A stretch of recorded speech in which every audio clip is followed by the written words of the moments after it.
I am really excited. Before our Makers and Creators keynote, we have a wonderful performance for you. Lourds Lane is the creator of the Broadway-bound musical Chick 6, and she's the founder and CEO of Lightning Girl Foundation. She is a force of nature. Enjoy.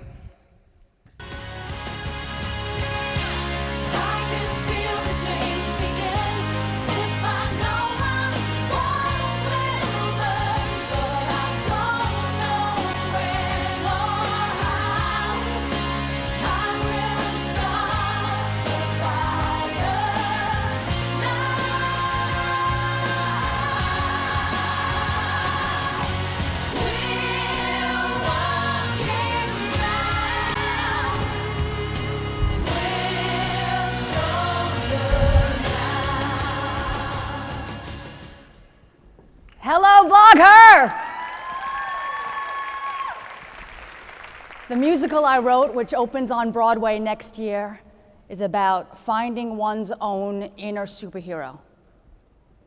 It's about a female comic book artist. She creates 6 unique superheroines who, when she's up against serious relationship drama, come off the page to teach her how to stand in her power and love herself. Yes. Finding one's own inner superhero has become the heart of everything I do. Not only is it the theme of the show, Chick 6, it's also the mission of the nonprofit I founded called the Lightning Girl Foundation, with a capital Fun, that promotes self-esteem and empowerment through arts education. It's all about empowering our future world leaders and change makers and disruptors, and that's what I'm all about. So if you dig what I'm talking about, please, BlogHer, help me spread the word. Is that a deal? But how do you find your own superhero? My road to finding my superhero wings was a rocky one. But every superhero has a backstory. And today, I'm going to tell you mine. 1, 2, 3, 2, 2, 3.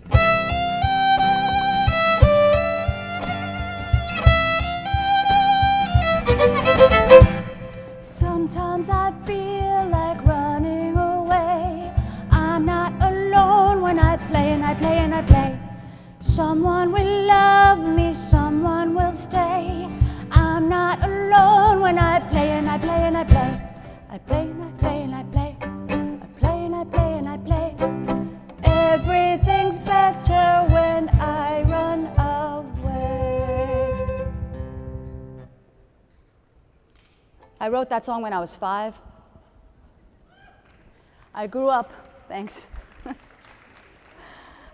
a small house in Jamaica, Queens, where there was a lot of fighting and screaming. I played and I played and I played to drown out the sound of my dad beating my mom. Music created a perfect world that I could control and where I felt safe. I started playing classical violin and piano when I was 3. My teacher said I had a natural gift. They actually called me a superhero. I was playing in front of hundreds, even thousands of people by the time I was 7. Since I was known as the prodigy child, it was a real big deal to my Filipino mom that the turbulence in my house remained in the house. It's an Asian heritage cliche, I know, but it would be a great dishonor if anyone knew my family was anything less than perfect. Back then, only 2 things made me feel safe: music and my Lola. Lola means grandma in the Filipino language of Tagalog. After my Lola had a stroke, she left the Philippines to stay with us in America. My Lola was my very best friend.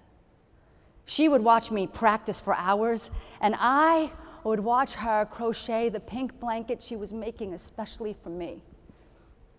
And I was paying close attention because every once in a while she would scratch her head and accidentally stitch the hairs that would fall out of her head into the blanket. Hairs in my blanket was completely unacceptable. Just like everything else in my world, my blanket had to be perfect. I became the hair police. Nasaan, she would say. And when I pointed to the blanket like a little drill sergeant, she would push it up against her eyes and pick out the hairs one by one until they were gone. Whenever the chaos in my house became too much, I would take this blanket, rub it up against my nose, and all would be perfect again in my world. Then when I was 7 years old, a singular event changed my life and created the high of highs that I would chase for a long time. I was playing Pablo de Sarasate's Malagueña with my youth orchestra.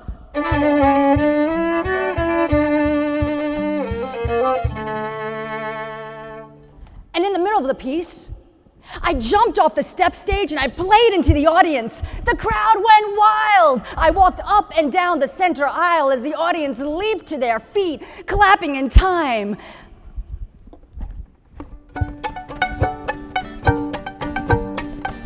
It was the happiest moment of my young life. Gigantic wings sprouted out of my back, and as the last note rang, I felt like a superhero. I went backstage. My eyes locked with my conductor's, and I couldn't wait for my hugs and love and approval. But instead, he scolded me. He said I shamed the classical community. I felt heartbroken. Even worse, homeless. My feeling of safety was gone, and I knew right then my classical career was over. At the age of 7, I was washed up. So I started reflecting on that singular moment of great joy, and I asked myself, what made me fly? What made me a superhero? And then I figured it out. There, in the audience, with all the people, feeling everyone's joy, I finally felt like I fit in. I finally felt loved. So I spent most of my formative years trying to fit in and be loved, and it was a struggle. To please my perfectionist mom, I became the first, the best, the top, the winner, the president of everything. But to fit in with the other kids, I thought I needed to downplay my achievements. It was this insane balancing act, but finally, I figured out just what to say and what not to say to my mom, and just what to say and what not to say to the other kids to get all the love I wanted. And then my Lola died. It's 5:15. I've been up all night and I see you there. I see you there. There's nothing but silence. The tears left my eyes and I feel you there. I feel you there, watching over me.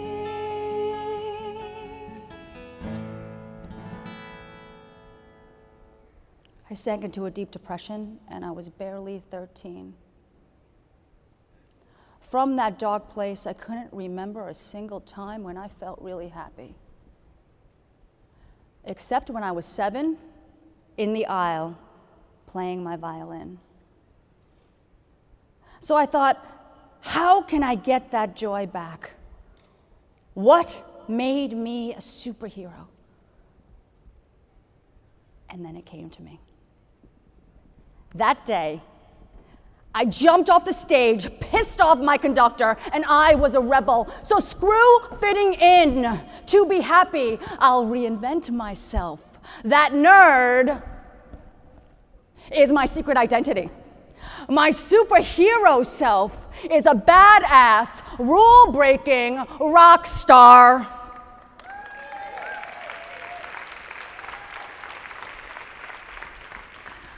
So after I graduated Harvard, yes, mom with honors,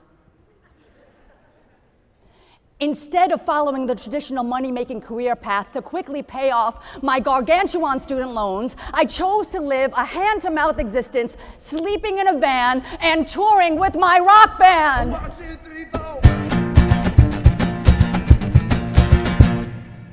I became a rebel rocker. I downplayed my smarts, and each and every reminder of my history of academic achievements I erased. Then came that long wished-for showcase.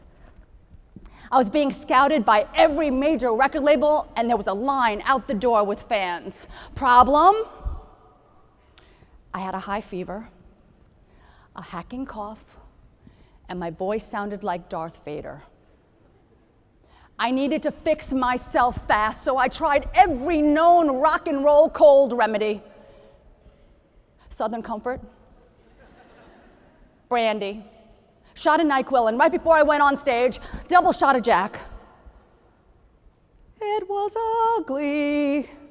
I was literally dragged off the stage after the first song. Hey, I'm not done yet. Where's my violin? Oh, there it is. Opportunity knocked, but I knocked back one too many, washed up again. So I drunk dialed my first guitar player, Alex Crank, who taught me everything I know about rock and roll, and his sage advice was this.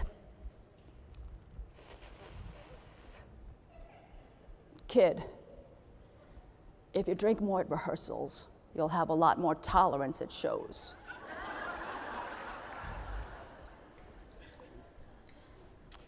And that's when I realized the Rock and Roll Rebel Handbook had been written for someone else. But if I'm not that rebel, what am I? Broken. And in a world full of chaos. I found Lola's blanket, and I pressed it up against my nose. So I look up from the blanket to the light in the sky, and I see you there. I see you there. And you know that I miss you, but you'll always be mine, 'cause I see you there. I know you're there, watching over me.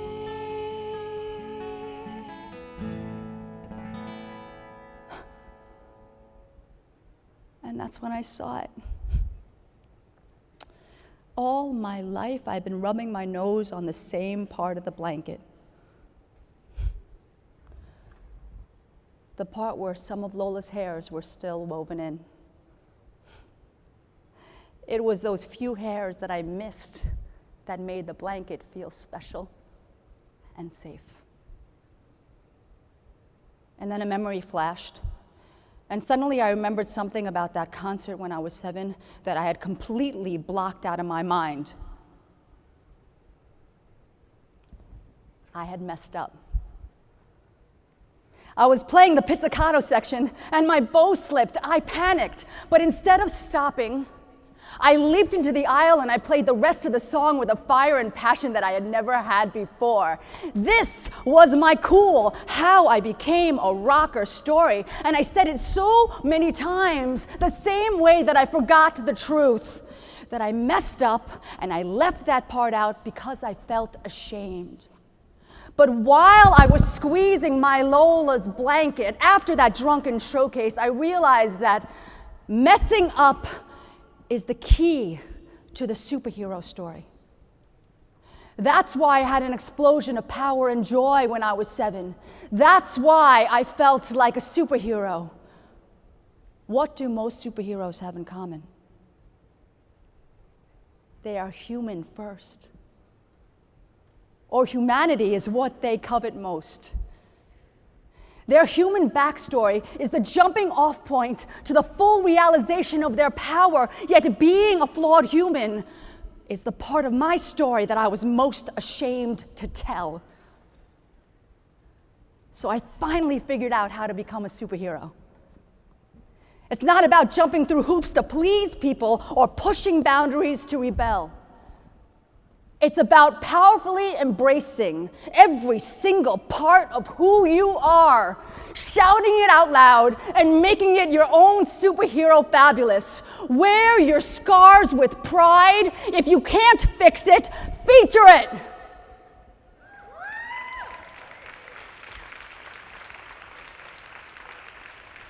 Had my childhood not been the way it was, I wouldn't be the musician that I am. Without messing up when I was 7, I wouldn't have had that moment of audience connection, which has profoundly shaped the way I perform. Without getting drunk at that major label showcase, I wouldn't have written my most anthemic song, Supergirl, and I wouldn't be here fessing up to messing up with you now. It's like my Lola's blanket. Although I was the hair police, convinced she was messing up my blanket, her hairs are what make the blanket beautiful and uniquely of her and for me. The other day I had a conversation with my mom to tell her that I wanted to share about some of the chaos of my childhood in a talk. I wanted her blessing to reveal our family secrets to a room full of 5,000 bloggers with a reach of 92 million. Yes, give yourselves a hand.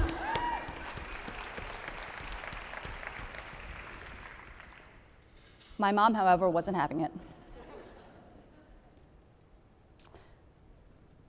And I said, Mom,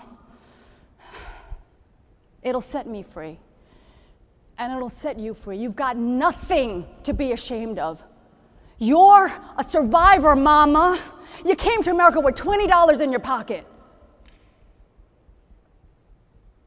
Then there was this long pause, and I was breathless because I kept envisioning my senior citizen mother on the windowsill as a ninja right before she kicks my ass.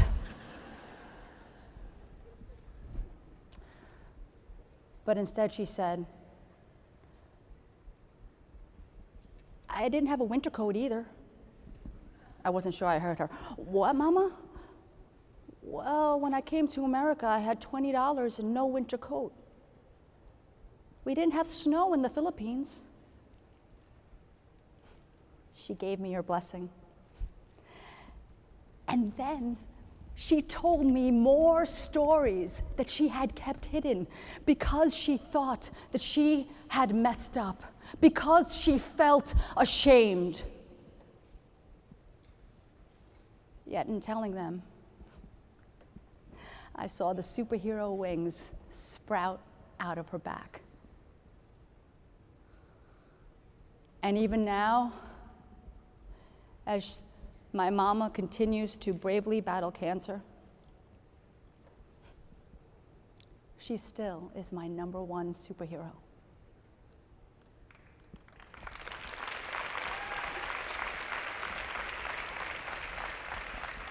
But aren't we all superheroes right now, at this moment?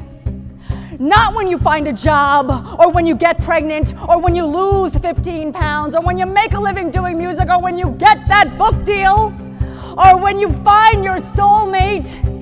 We are superheroes with our flaws, our history, our mess-ups, right now. So I'm gonna sing a little something, BlogHer, and I want you to sing after me. Find your superpower. Shoot it out of your chest. Are you ready? I said, are you ready? I am a superhero. I rise above strife. This is my superpower. I call it my life. Put your hands in the air. I am a superhero. Come on. I create my own way.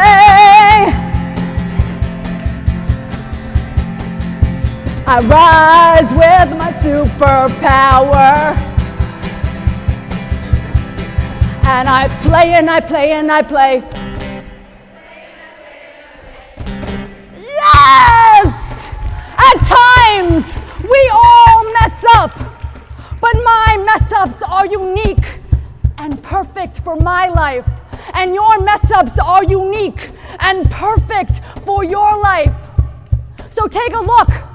Find those moments in your life that have been giving you your greatest pain, sadness, and shame, and own them. It might be hard, but running away, avoiding, denying clips our wings. From now on, let's tell our superhero stories. And let's get messy! We'll play and we'll play and we'll play.